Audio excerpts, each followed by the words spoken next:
Good day, everybody, and welcome to another edition of the Military and Foreign Affairs Network. I am your host, the voice of reason. So, on my map, you will see the Republic of Kazakhstan. And if you've been watching news outlets today, you will see that there appears to be a tremendous amount of civil unrest taking place inside of Kazakhstan.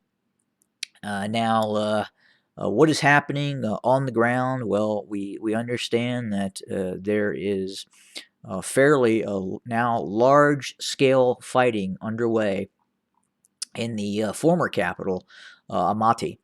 And again, we have heard at this point that at some point the decision was made upon the request of the current Kazakhstan government to request forces from the Russian Federation.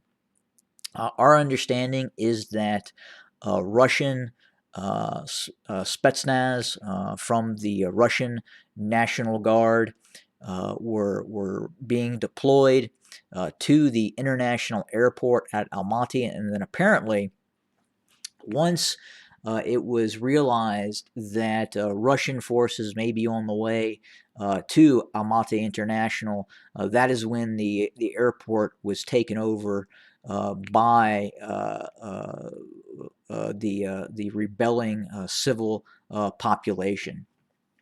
And again, the current government within Kazakhstan has requested Russian forces or forces of the joint security agreements that are in place with Belarus, Russia, Armenia, and other Russian former Soviet states. But again, the current leader, he's not the current leader, but the family of Nazarbayev has ruled that country for 30 years, and obviously he stepped down. I believe it was 2019, and put in some puppet figurehead in his stead, in his place. But Nazarbayev still and his family still run the country, and that's probably what we're seeing in terms of this revolutionary activity that is currently underway. And initially, it was interesting to see that this was all about an increase in the price of fuel, and that's just nonsensical. There are a lot of issues inside of Kazakhstan that has led to kind of where we're at now, and you almost have to look at is there some sort of other activity going on as well in terms of possible Western intelligence agencies trying to stir things up a little bit because of what's going on in the Ukraine, and trying to create an issue for Vladimir Putin on his southern flank, so to speak. And I can tell you that the Russians are not going to allow a color revolution in Kazakhstan. That is just not going to happen. There's too much money at stake. You're talking billions and billions, if not trillions, of dollars in terms of metals and heavy metals and precious metals and oil and natural gas and everything else that you can think of, and not just that, the relationship between Kazakhstan in terms of the old Soviet Union. There's still Russian facilities in Kazakhstan. There 20% of the population is Russian, mainly in the northwest of Kazakhstan. But I do not believe that this is going to be a successful revolution. It appeared on the surface that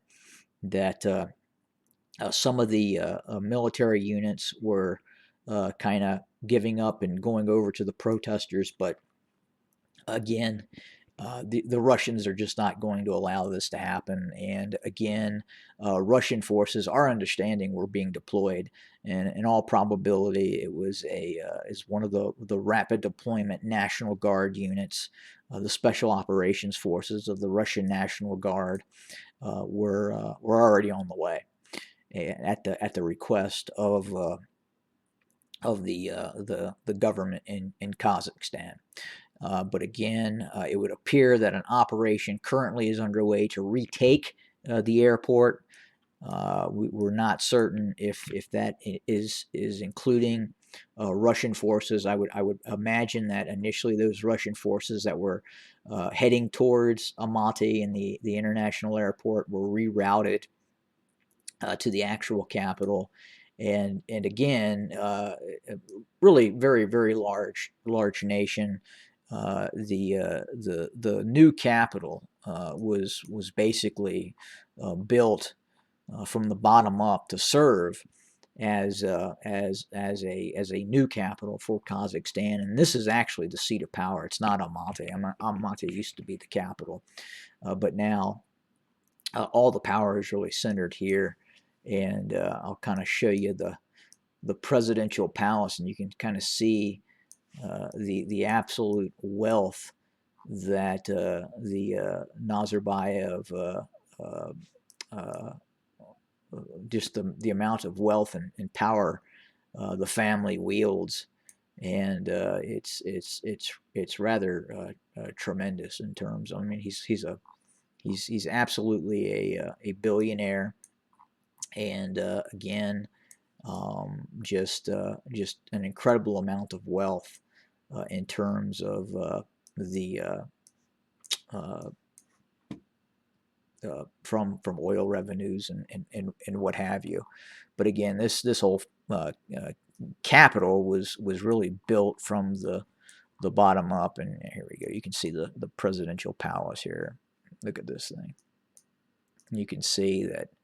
I mean, most of the people in Kazakhstan, I mean, are not a really high standard of living. But you know, this is it. This is the presidential palace here, and really kind of incredible the amount of wealth that was put into this place to make this the new capital. But this is not where the rioting is going on in this what looks like to be some sort of revolution taking place, but it appears to have gone kinetic, and there sounds like there's at least very heavy fighting further south, many miles from this locale, and we can actually measure just to kind of give you the distance that we're looking at in terms of where the actual capital and the seat of power is located versus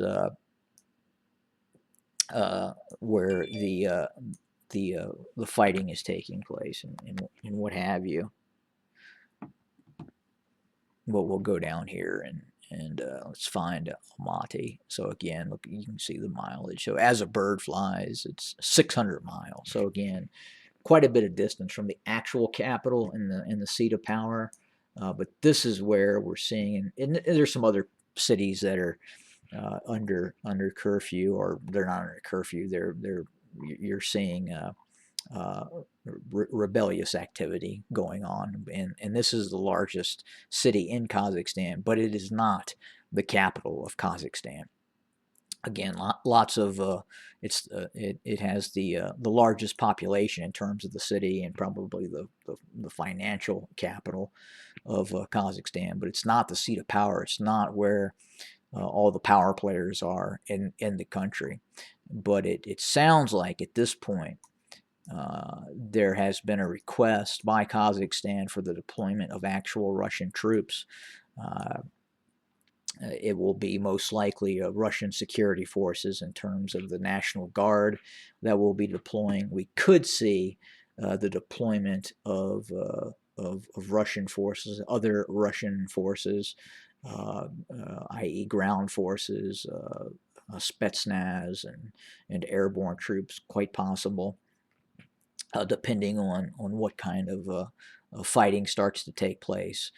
But it sounds like at this point there is a current operation to retake the airport, and in Almaty, and that is currently underway. And it sounds like that both sides are now shooting at one another, and at least 8 uh, government troops on the side of the government have been killed. We don't know how many civilians that are rebelling against the current government have been shot or killed or anything of that sort. But it sounds like it is a really tough situation on the ground right now, with lots of fighting, lots of rioting going on, and just a really upset population. And again, yeah, a lot of the money has been just huge amounts of cronyism, and then you have the Kim family there too.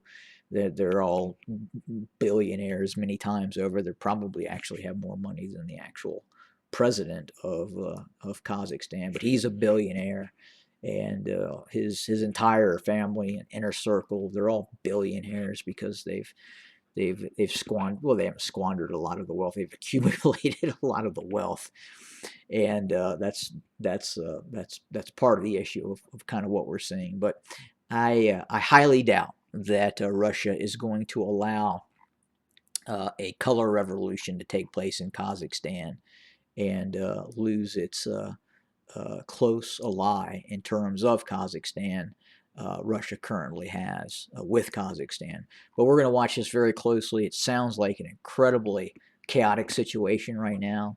Sounds like the fighting is picking up, but at this point, I do not believe the so-called revolution that may or may not be taking place in Kazakhstan will be successful. Right now, the internet's been shut down, and we are hearing that Russian forces are actively moving into Kazakhstan as we speak. And when I say forces, again, I mean Russian troops of the National Guard, former Interior Ministry troops that were transferred over to the National Guard, and other federal elite special police forces are probably being deployed to Kazakhstan to shore up the existing pro-Russian government that is in Kazakhstan. But we're watching this very closely, and we'll have more information